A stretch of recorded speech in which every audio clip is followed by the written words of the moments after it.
over 4-7 and 4-8. 4-8 is what we're doing here today. It's just a one-day lesson. Binders tomorrow also. I've got a little paper to give you later that explains what assignments and everything need to be in there. But that'll be a big day for us tomorrow. Friday, we've got Pi Day coming up in Trig. Well, in the whole world, really. Pi Day is on Sunday. So Friday, we're going to celebrate Pi Day in here. We're going to have some fun activities, maybe some extra credit opportunities. You never know. So that'll be a good way to kind of end this 9 weeks, moving into spring break. All right, now for today's lesson, we are solving right triangles, but not necessarily on the unit circle. The reason that part is important is because we're not really thinking of quadrants today. Yesterday, everything was dependent on the quadrant. You had to find the quadrant first, draw your triangle. Well, we're not really doing that today. Actually, for today, and this is probably something you'll want to copy down, all of our triangles will be set up the same way.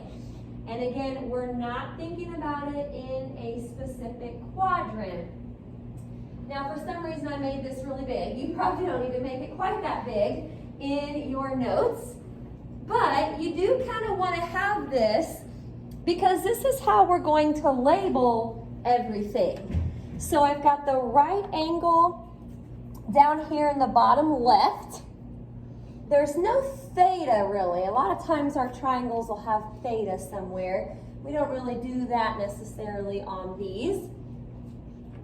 Now, something you do want to notice, the capital letters are the angles. That's usually how we do it. Capital letters are angles. C, capital C, is always the right angle. So it's always 90 degrees. And then you've got angle A, angle B. Something else you want to notice here, the lowercase letters are obviously the sides, but you do want to notice that, like for example with A, side A is across from angle A, or it's opposite angle A. Same with the B's. Side B is across from angle B. And C is the hypotenuse, so it's always going to be across from the right angle. That's how we're going to set them all up. Now, a few little tidbits here about our triangles. First of all, since we're not dealing with quadrants today, everything is going to be positive. So that's nice. If you ever have to square root or something, you don't have to worry about the plus or minus. Something else that's important, these angles today are going to be given to us in degrees. So I'm going to do that right now on my calculator up here. I'm going to switch my mode before I forget. Getting old, probably would forget if I didn't do it right now. I'm switching my mode to degrees. That would be a bummer if you did everything right, but you were in radian mode. Bless you. Okie doke. And one last thing I just want you to kind of know in general about these problems today. There are going to be lots of ways to do these. Sometimes I just like to tell you that up front. So, you know, if I'm doing it a certain way, but you're thinking of a different way to do it, as long as we get the same answer, then that's totally fine. So there's lots of ways to do these.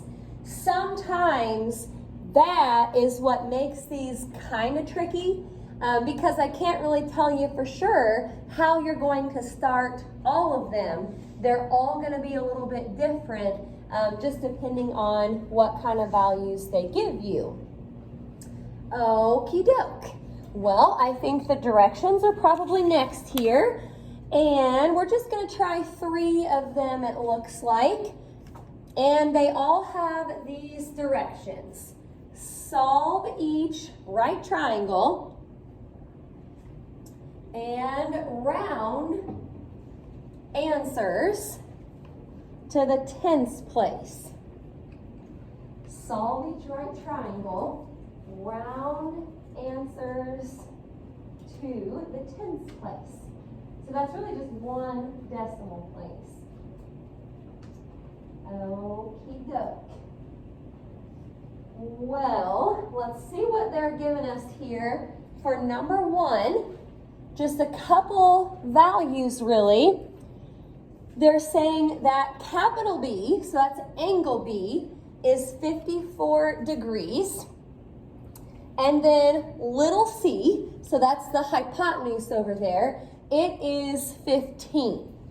Now, when it says to solve the right triangle, that basically means whatever they didn't give you, you have to figure out. So we still have to figure out angle A. We don't really have to figure out angle C because it's always the 90-degree angle, but we still need side A and side B. There's still a few things that we have to figure out. Now, I kind of like to see everything on the triangle, so I'm going to go ahead and just kind of label what I can right now, and then I'll look at it and figure out maybe something easy that would be easiest, I guess, to find first. Okay, the angle B, and this is set up just like the triangle was on the other slide. Angle B is up here.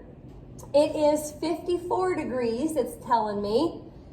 Okie doke. The hypotenuse over here, they're telling us, is 15. Now, I don't really know anything else, so I'm just going to put the variables back on there for the rest of it. I've got side A that I have to figure out, side B, and angle A. 3 things. Again, you don't have to solve for C on any of these, angle C, because it's always the 90-degree angle. So that, and that are the 3 things that I still have to figure out. So this is where, like I said, there's lots of different ways that you could get started. So I'm going to show you what I see first in this triangle so you can kind of catch on to maybe some things to look for. I always try to look for the easiest thing to find first. And here's kind of what I'm thinking. As far as the angles go, that's 54, that's 90. What are the angles of a triangle supposed to add up to? Yep, 180. So actually, I think it would be pretty easy to find angle A on this problem.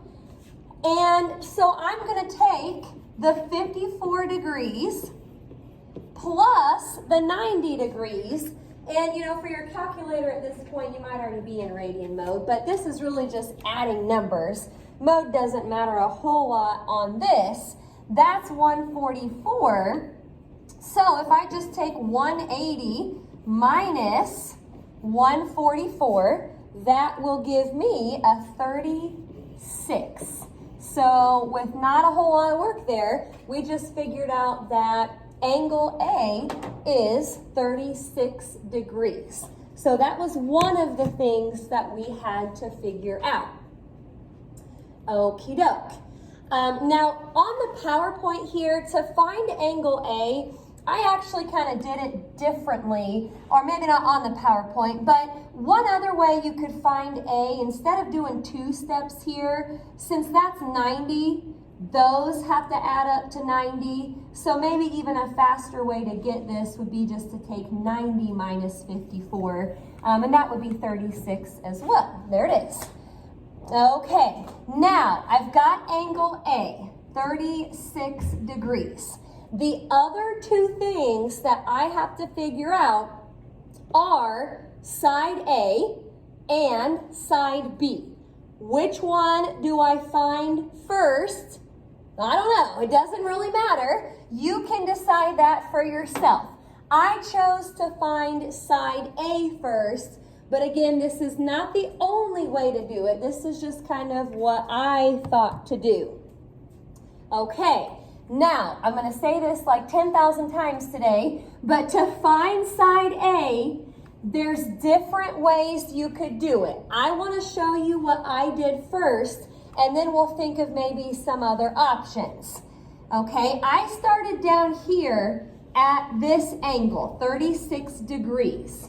Now thinking about SOHCAHTOA, if this is where I'm starting, kind of like what we've done in the past, you want to pair up what you're trying to find with something you already know.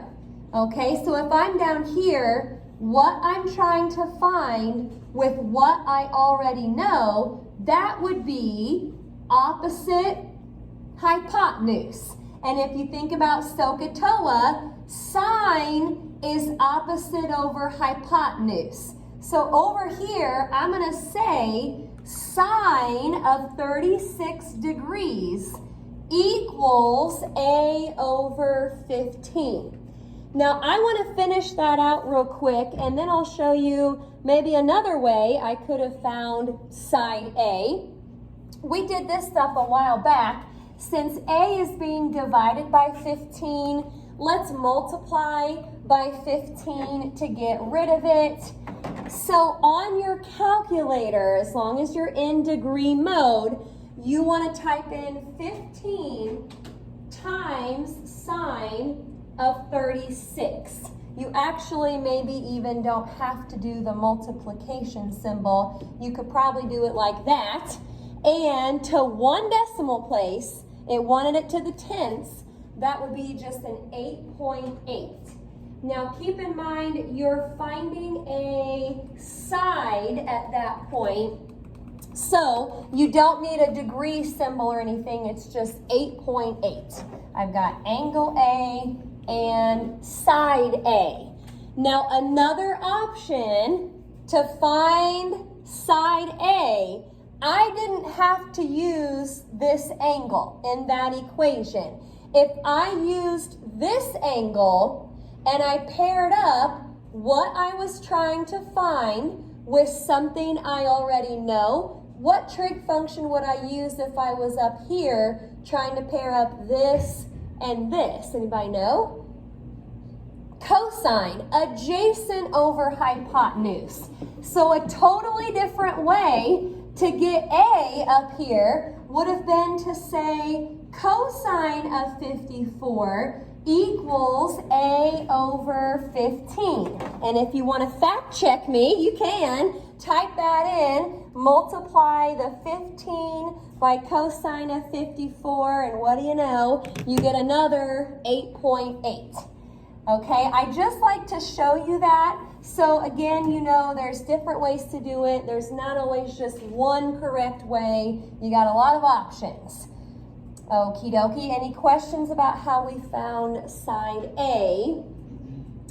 Moving right along. Well, you know, we're to the point, this is 8.8 over here.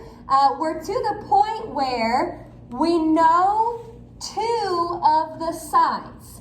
So actually, to find that third side, I'm going to go with the Pythagorean Theorem. You don't have to do it this way. You could come up with another equation using SOHCAHTOA to find B, and that's perfectly fine. But like I said, once I know two sides, Pythagorean Theorem I can always count on. So this will be 8.8 squared plus B squared equals 15 squared. Well, let's do a little subtraction there. If you subtract that over and then square root, remember everything is positive today, to one decimal place, it's about a 12.1. So now we are finished. When you solve a right triangle, you have to find all of the variables that they didn't give you, with the exception of angle C, because that's always 90 degrees. Okie doke. Any questions about what we did on that one? Gotta kind of watch on these. I'm gonna do a couple more examples they don't always give you the same variables to start with. So let's see what we can do here with the second one. We've got little a, I like to call it little a, being 25, and little c is 35. Lowercase letters are sides. So I'm going to go ahead and start the triangle. I'm kind of a visual person. I like to see everything laid out. Well, side A was over here on the left, and of course side C is the hypotenuse. So what we have to find in this problem is angle B, side B, and angle A. So 2 angles and a side is what we still have to figure out. Okie doke. Now again, you're starting and there's lots of different things you're thinking about, 3 different variables that you could solve for. Now I will say on this problem, because you only know 1 angle right here, it may not be real easy to get those angles. I'll show you how to do that in a second. It's possible, but probably the easiest thing to find first here is side B. I like to do the easy parts first. And the reason I call this easy is because you know 2 of the sides. So let's just do the Pythagorean Theorem again real quick to find the 3rd side. Okay, so this will say 25 squared plus b squared equals 35 squared.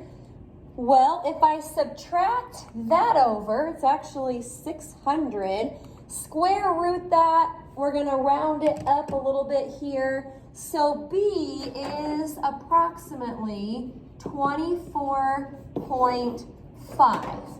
I've got all 3 of the sides. Okay, so now I have to find the angles. And I wish it was like the last problem where I knew 2 of them and I could just subtract them from 180. That's not really what we have here though. So again, as far as which one to find first, it really doesn't matter. I went for angle A first. And again, as far as how to do that, there's going to be a lot of options. Okay, let me show you what I did here to find A, and then we'll think about some other ways we could have done it. Now, this is a little different than the last problem because I don't know the angle, but we're still going to use SOHCAHTOA somehow to set up an equation over here. So if I start down here at angle A, again, there's lots of ways to do this because I actually know all 3 of the sides, but let me show you how I set it up.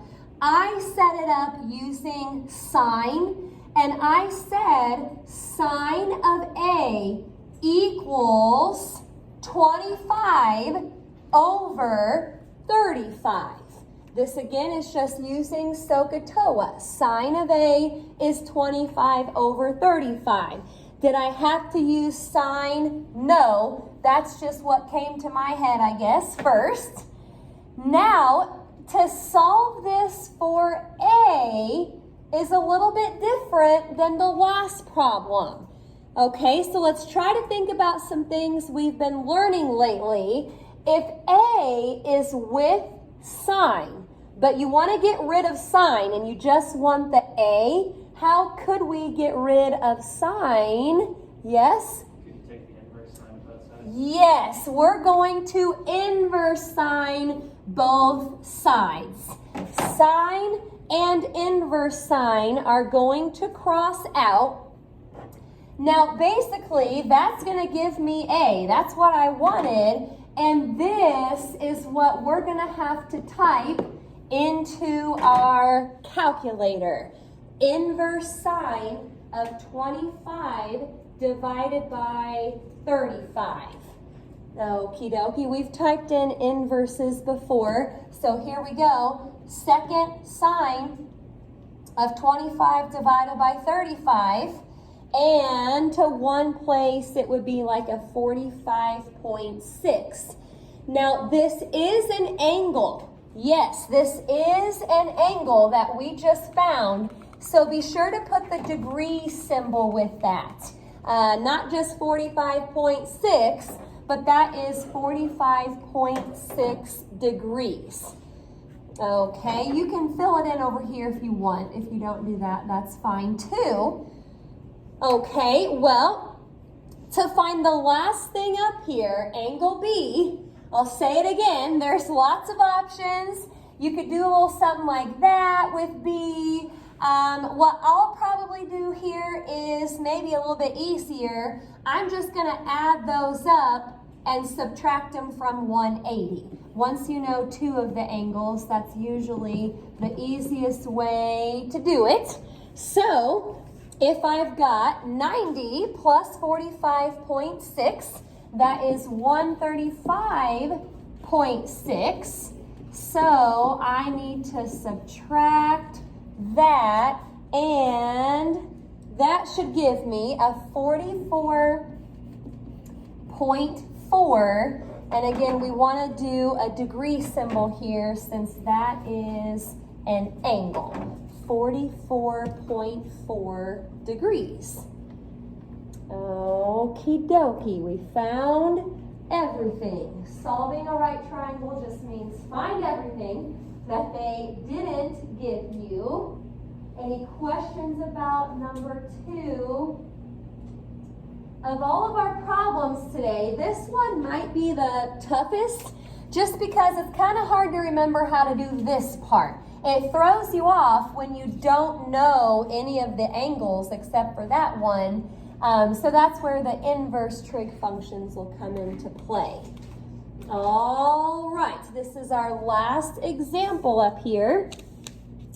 Number 3. Number 3, capital B. So angle B is 65 degrees, 12 minutes. That's been a while. And then little a, or side A, is 14.2. Now, the minutes. We haven't dealt with that in a long time. But do you remember what you divide by when you're changing minutes into degrees? 60. So real quick here, I'm going to take the 12 divided by 60, and that is a 0.2. So when I actually label angle B, I'm not going to leave it as 65 degrees, 12 minutes. I'm going to label it as 65.2 degrees. I'm pretty sure in your homework you might run into that a little bit. I don't think you'll have any with seconds, but it does look like there's one with minutes. Okie doke. Well, there's B. And here's little a over here. So the 3 things I still have to find are little b, little c, and capital A, the angle A. Anybody know what might be the easiest thing to find first? Yeah, I'm kind of thinking angle A. Now, you don't have to do this first, but again, if you know 2 of the angles, then add them up, subtract them from 180, or you could kind of do what I explained earlier, just take 90 minus that angle up there. Either way is fine, and that should be a 24.8 degrees. Again, in the PowerPoint, I subtracted it from 90. If you don't like that, just add them up, subtract them from 180. Well, that takes care of the angles. Now I'm going on to the sides. Which one do I find first, B or C? It doesn't matter. I'm going to go for B first. Now, let me kind of label this down here so I know everything I've got so far. To find little b, here's what I did. This is not what you have to do, but I came up here to this angle, and if I pair up what I'm trying to find with what I already know, I would need to use tangent. Tangent of 65.2 equals b over 14.2. That's how I set it up. Now, if you wanted to use this angle, you would be doing tangent as well, but it would be 14.2 over b. It would have to be kind of flipped there because it has to be opposite over adjacent. That's fine. You can still solve that, but either way, I guess you're kind of stuck with tangent. Now, by the time we multiply over here, 14.2 times tangent of 65.2, this is just a side at this point, so that's just 30.7. Hey, by the way, if you do it in a different order, or if you use something different or whatever, every once in a while our answers could be off just slightly. Like maybe instead of 30.7, you got 30.6. It shouldn't be off by very much, but due to rounding and due to how many ways you could do these problems, every once in a while our answers could be slightly different, and that's fine. Okay, I know both of these sides now, so to do side C, I'm just going to use the Pythagorean Theorem. I've got 14.2 squared plus, this is b over here, 30.7 squared, and it equals c squared. Okie dokie, well what is that? 14.2 squared plus 30.7 squared. That gives me like a 1,144.13, but I square root that. That's not our answer. Square root that, it should be about a 33.8. Remember, the hypotenuse should always be the longest side. So that's kind of a way you can check yourself. Alrighty, that is our last problem there.